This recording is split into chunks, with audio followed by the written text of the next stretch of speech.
Hello and welcome to this IDPA new shooter briefing. IDPA can be a lot of fun and a great way to learn defensive pistol skills and improve your general gun handling skills. But it must be done safely. So in this video, we're going to touch on the safety aspects of IDPA, and we'll get into some of the rules as an introduction before shooting your first match.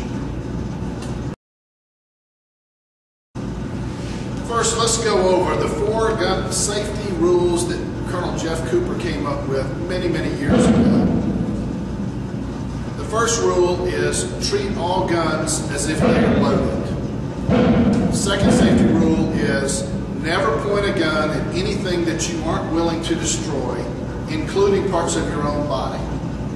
The third rule is know your target and what's behind it. And the last rule is keep your finger off the trigger until your sights are on the target.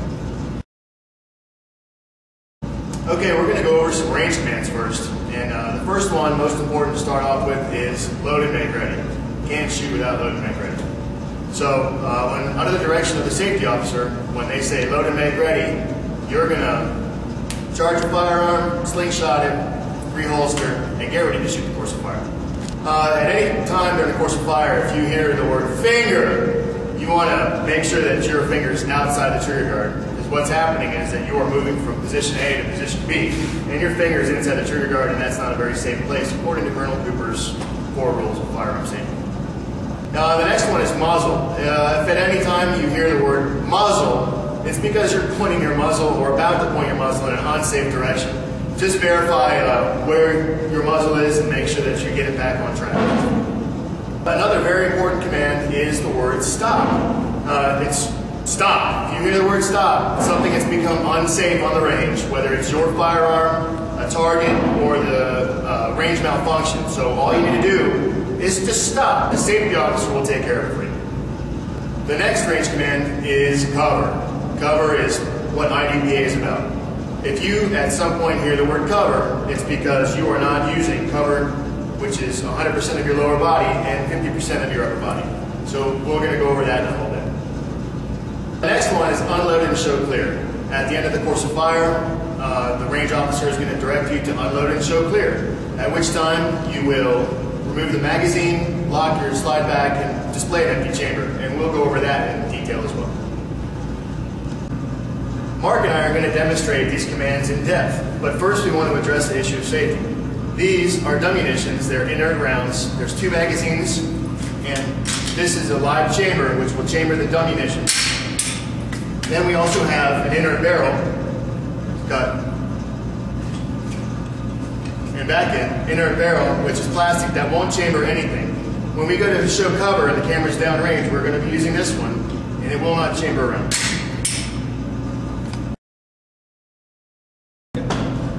Course of fire? I do. Load and make ready. So I'm going to face down range. I'm going to withdraw my firearm, get a 10-round mag, load it. But because division capacity is 10 plus 1, I have to put the second mag in with 10 rounds to get 10 full and plus 1. I'm going to reholster, and now I'm ready to shoot the course of fire. Before the shooter begins the course of fire, I'll ask him if he's ready to shoot the course. He'll visually give me a nod. At that point, I'll tell him to stand by. There'll be a 3-second delay before the buzzer, and he will engage targets at that point. So, shooter ready, stand by.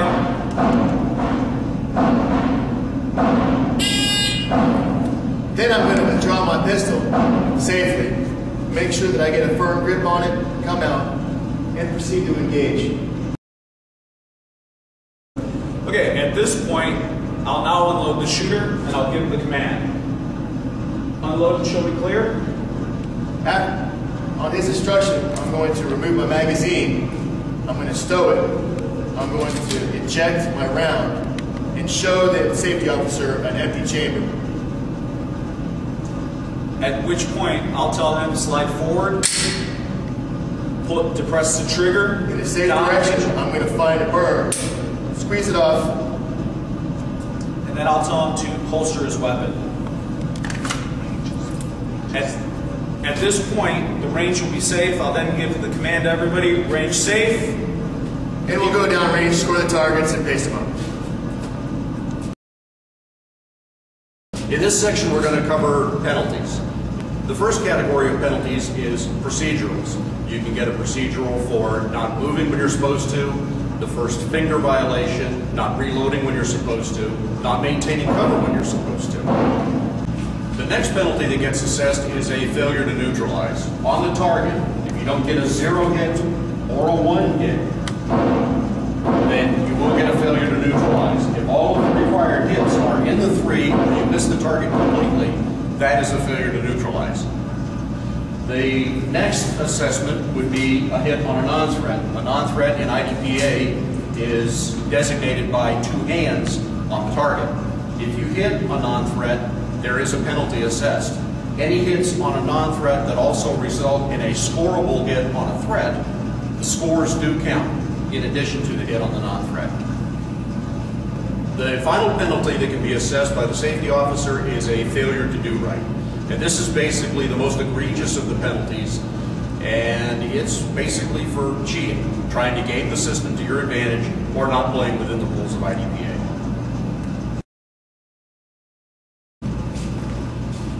Okay, one more thing we want to talk about is not really a penalty, it is disqualification. Being disqualified from the match, there are a number of ways that you can be disqualified.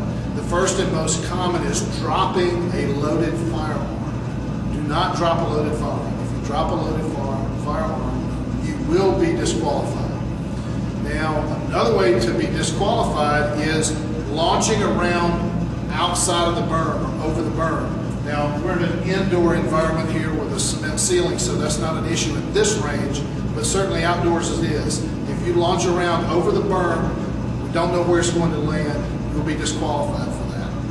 The third and last way that you can be disqualified, other than potentially multiple cheating violations, is sweeping the crowd. Now, notice that I have a plastic gun here, but if I am engaging targets downrange and I turn and sweep the crowd with my muzzle, then I will be disqualified.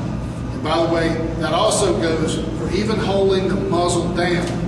If I get halfway around and I go, oops, I'm going the wrong way, and point the muzzle down and turn back to engage targets, you can still be disqualified for that. There is another range-dependent policy, and that is dropping an unloaded weapon.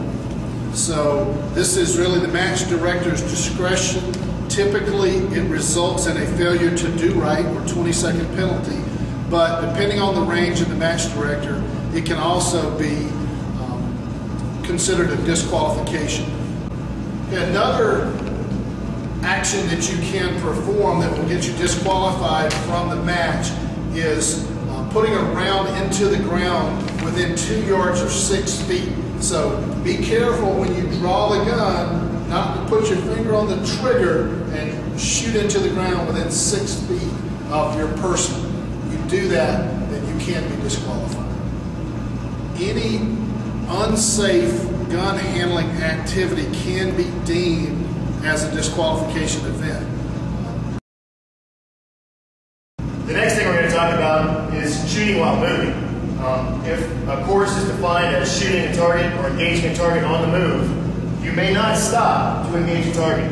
You must be moving, and you cannot shoot flat-footed. So moving does not mean you have to run. You just move steadily and engage a target, engage the next target, and continue engaging until you finish your engagement. The thing we're going to talk about is leaving one position for the next.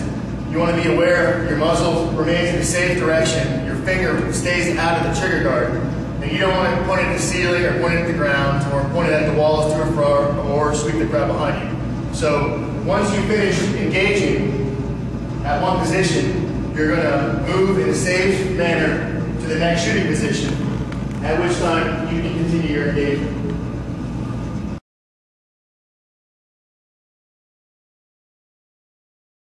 Okay, the next thing we're going to talk about is cover. We here to demonstrate cover. And I also like to reiterate that I am using a plastic inert barrel, not able to charge a weapon. Okay, so cover in IDPA is defined as 100% of your lower body and 50% of your upper body behind cover, which looks like this. This is 100% of everything, and this is 50% of my upper body contained. If you can see your foot, they can see your foot, and that's a violation. So to shoot from behind cover, I'm only going to expose myself to the targets I'm engaging.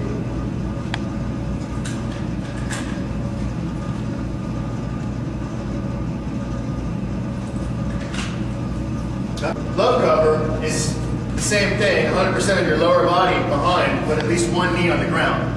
So if I was going to shoot from this side, I would have one knee on the ground, or if I'm going to shoot from this side, you can also shoot both knees on the ground, whatever you're comfortable with.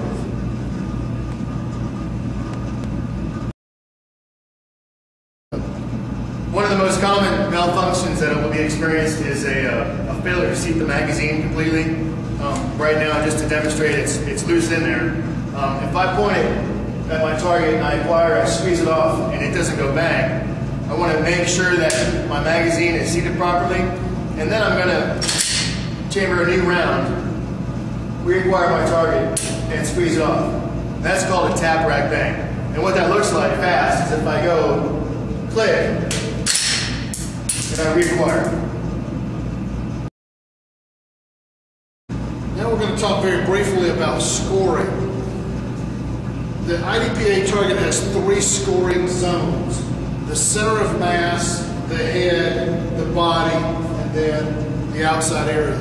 These zones are known as 0, -1, and -3. And what that means is that for every hit in a zone outside of the 2 zeros, you add 1/2 of a second to your score for every hit. So if the target requires 3 hits, and I have 1 hit here, 1 hit here, and 1 hit here, then I add up the total number of points down. So that would be 3 plus 1 is 4. I've got 3 hits on the target, so my total number of points for this target is 4.